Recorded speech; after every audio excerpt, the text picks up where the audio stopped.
నమో బుద్ధాయ.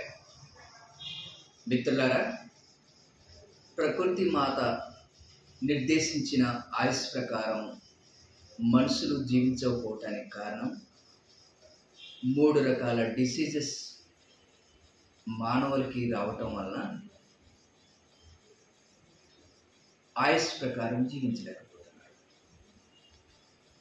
ఒకటి, మానవుని శరీరంలో రసాయనశాల వంటివి జీర్ణకోశం. ఆ జీర్ణకోశంలో ఏర్పడిన కలతల వలన వివిధ రకాల జబ్బులు వస్తున్నాయి.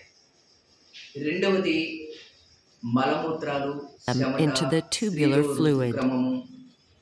ప్రాణవాయువుని గ్రహించగలిగే ఊపిరితిత్తుల్లో వెలువడక ఉన్నటువంటి విశ్వవాయువుల కలత వలన.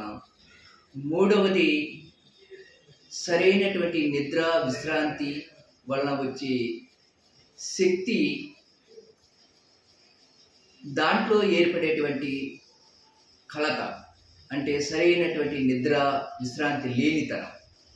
ఈ 3 సమస్యల వలన అనేక రకాల వ్యాధులు మానవులకు సంక్రమిస్తాయి.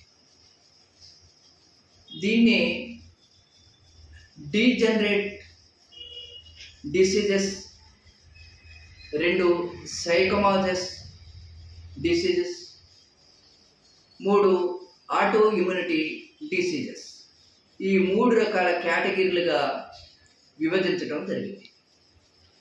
ఈ సమస్యల నుండి ఈ 3 రకాల వ్యాధుల్లో వచ్చేటువంటి వివిధ రకాల వేలాది రకాల జబ్బులు మానవులు రావటం, అనారోగ్యం పాల్గొవటం, ప్రకృతి నిర్దేశించినటువంటి ఆయుష్ ప్రకారం వివిధ ప్రకృతిలో నివసించే వివిధ రకాల జీవులకి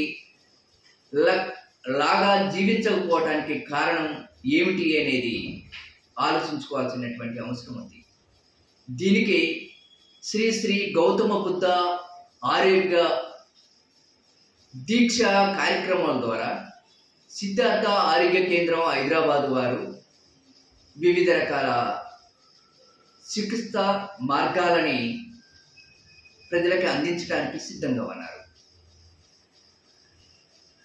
ప్రకృతి అనుగుణంగా జీవించటం ఎలా, ప్రకృతి జీవన విధానాన్ని అవలంబించటం ఎలా, ఆయుర్వేదిక్, ఆక్యుపంచర్, నాడీ చికిత్సల ద్వారా వివిధ రకాల జబ్బులకి చికిత్సని శ్రీ శ్రీ గౌతమ బుద్ధ ఆరోగ్య దీక్ష కార్యక్రమాలు వివరించడం జరుగుతుంది. జై గురుదేవ.